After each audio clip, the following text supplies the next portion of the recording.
नमस्ते, welcome to my fashion diary. इस video में आप देखेंगे उषा वंडर स्टिच के रिलेटेड कुछ टिप्स। और अगर आप स्टिचिंग के रिलेटेड वीडियोस चाहते हैं, ट्यूटोरियल्स चाहते हैं तो प्लीज़ सब्सक्राइब कीजिए मेरे चैनल को। चलिए शुरू करते हैं। सबसे पहले टेंशन जो हम लोग नॉर्मली रखते हैं वो 3 और 4 के बीच में रखते हैं। अगर आपका कोई प्रोजेक्ट है जो थिन फैब्रिक पर है, जो भी आप बना रहे हैं वो अगर नेट पर है या जॉर्जेट पे है या शिफॉन पे, यानी कि ऐसे ही थिन फैब्रिक पर है तो आप 2 पर रखिए ये टेंशन को, 2 पर। तो आपकी स्टिच एकदम इवन आएगी, बराबर आएगी। और अगर नॉर्मल है फैब्रिक तो 3 और 4 के बीच में रखना है। उसके बाद है सिलेक्टर जब भी आप मूव करते हैं तो स्मूथली मूव कीजिए। ये सिलेक्टर इस मशीन का नहीं है, इस मशीन का सिलेक्टर अलग है। ये देखिए इस तरह से।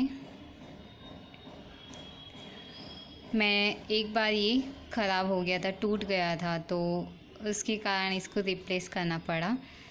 तो कहने का मतलब ये है कि आप जब भी इसको मूव करते हैं तो हड़बड़ी में मूव मत कीजिए, और ये स्टक हो जाए तो इसको हार्डली घुमाने की कोशिश मत कीजिए, तो ये टूट जाएगा।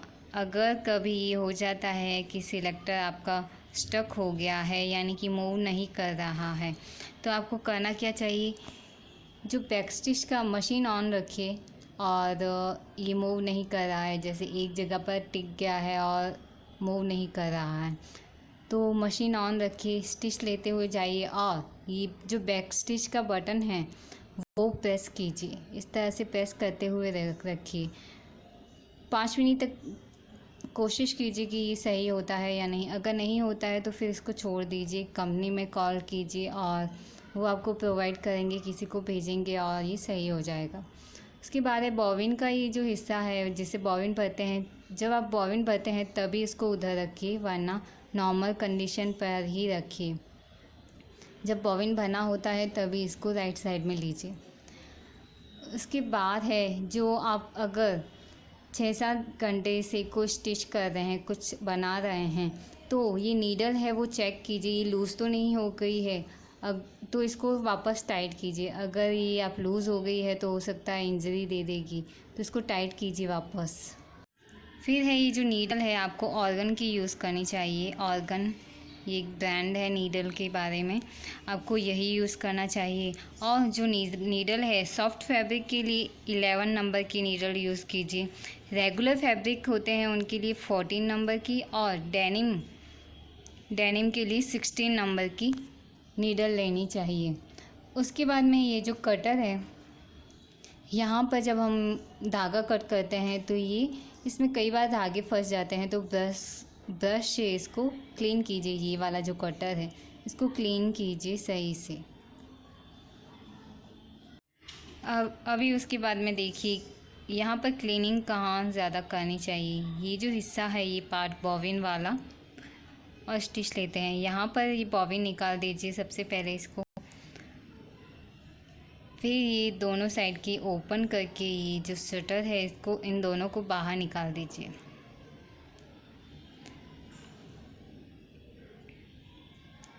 यहाँ पर ज़्यादा मशीन का कचरा यहीं पर घुस जाता है, तो इसको आपको क्लीन करना ज़रूरी है। ये ऊपर का जो हिस्सा है यहाँ पर बहुत ज़्यादा डस्ट इसके अंदर रह जाती है, तो इसको क्लीन करना चाहिए इस रिंग को। और इस पार्ट को भी सही से क्लीन कीजिए।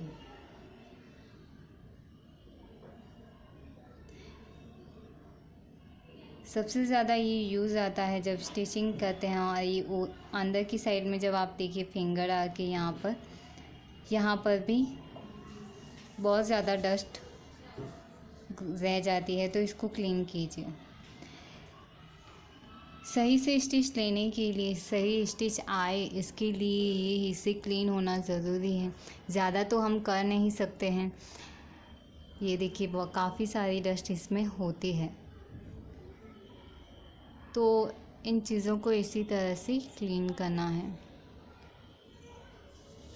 उसके बाद में देखिए साइड में जो 2 होल के जैसे दिखेंगे आपको, यहाँ पर जितना आप फैब्रिक इसके अंदर डाल सकते हैं उतना डालिए। इस तरह से घुमाइए और फैब्रिक को अंदर डालिए। जितना फैब्रिक अंदर इजीली जा सकता है उतना डाल दीजिए और उसको इस घुमाइए थोड़ा सा, ताकि उसकी जो अंदर साइड में जो डस्ट है वो इस फैब्रिक पे चिपक जाए और अंदर से भी क्लीन हो जाए। तो इससे काफ़ी सारी डस्ट इस तरह से बाहर आ जाएगी।